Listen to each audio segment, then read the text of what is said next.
Hey everybody! If you've been following my channel for a while, you'll know that my service dog Skidboot and I flew to Switzerland in May to visit family and friends.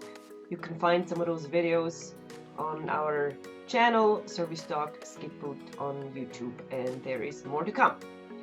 I thought I'd do a quick video on my experiences going through security both at Canadian airports as well as in Zurich, Switzerland. The following footage was taken at the Prince George International Airport in British Columbia. Some of it is from a trial run before our trip, some of it was filmed the day of Skidboot's first flight. Going through security at the Prince George International Airport in northeastern British Columbia was super easy.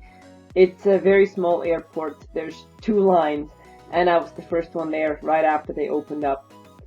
I didn't have to take Skid's food or treats out of my carry-on bag, and I was able to leave all his gear on as well.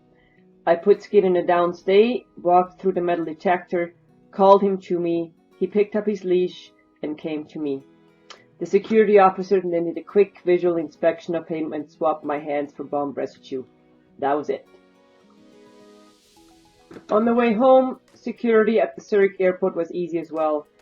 I was a bit worried about it as it's usually super busy, but it wasn't too bad at all this time. It was fairly early still, so there wasn't really any lineups.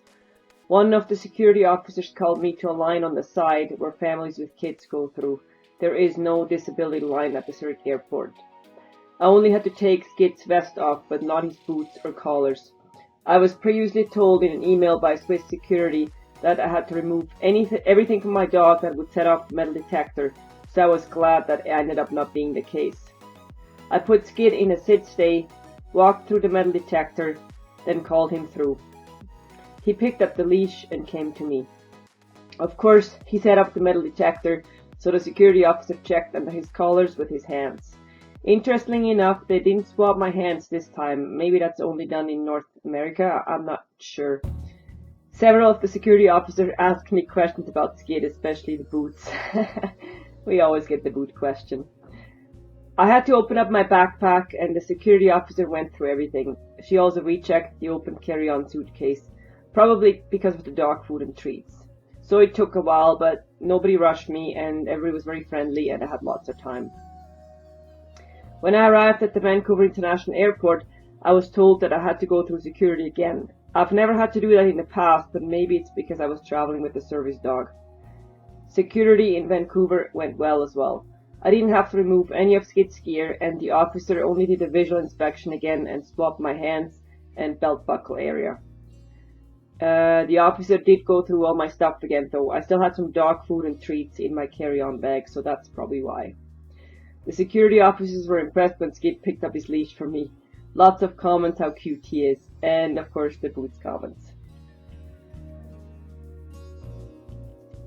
The following information is directed from the Canadian Air Transport Security Authority, CATSA. Going through security at a Canadian airport with a service dog. If you are traveling with a service animal through pre-board screening, you don't need to remove your service animal's harness, but you will be asked to remove any carrying bags or pouches from the animal so they can be screened through the X-ray.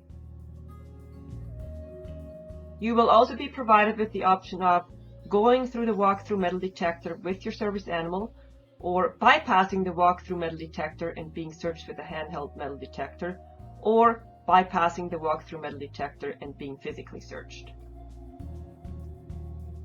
At any time, you may request to undergo screening in a private search area for you and your service animal. Your search will consist of a physical search or pat-down in a private search room. The screening officer will visually inspect your service animal and its harness. I put the info from the CATSA in the description below. If you're dealing with a security officer who is uneducated in how to deal with service dogs, you may want to show him or her the regulations. I hope this video was helpful. Let me know in the comments if you have any questions. Thanks for watching.